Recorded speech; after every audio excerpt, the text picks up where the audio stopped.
Kawan-kawan ada roti kukus banyak warna. Banyak warna. Ada berapa flavor?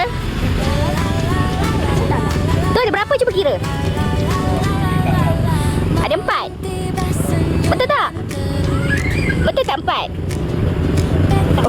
Oh, dia tengok banyak sangat. Dia kata, ya Allah, banyaknya roti. 1, 2, 3, 4. Sebenarnya ada 4 korang. Dekat sini ada flavor coklat, KitKat, lagi tiramisu dengan apa tadi Umi beli? Lupalah. Dengan peanut. Peanut. So, abang nak review, nak rasa. Betul ke? Betul ke abang nak review? Okey, buka. Ketat. Ayo, ketat pula. Okey, inilah roti kukus. Abang nak ambil warna apa? Warna kuning. Okey, ambil kuning. Okay, cepat rasa. Jujur tau, review. Wow. Besar tak? Puas hati tak? Okey, rasa cepat. Umi nak tahu rasa apa.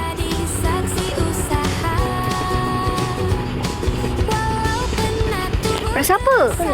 Ha? Coklat. Sedap ke tak sedap? Sedap? Kalau sedap nak cakap apa? Cakap dengan kawan-kawan. Jemput singgah beli roti kukus. Dekat mana?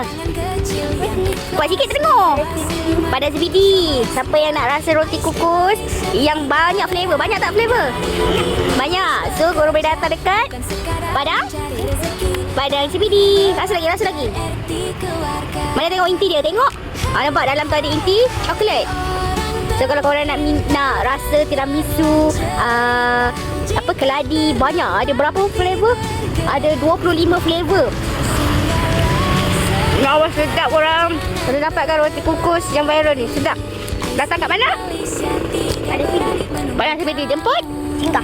Padang? Okay, bye.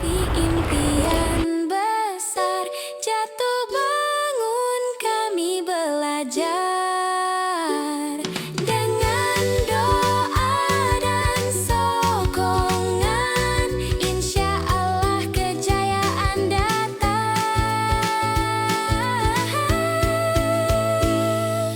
Teluk Intan jadi saksi usaha, malam bercahaya penuh makna. Nampak peti bergerak 3 beradik, singgah sekejap,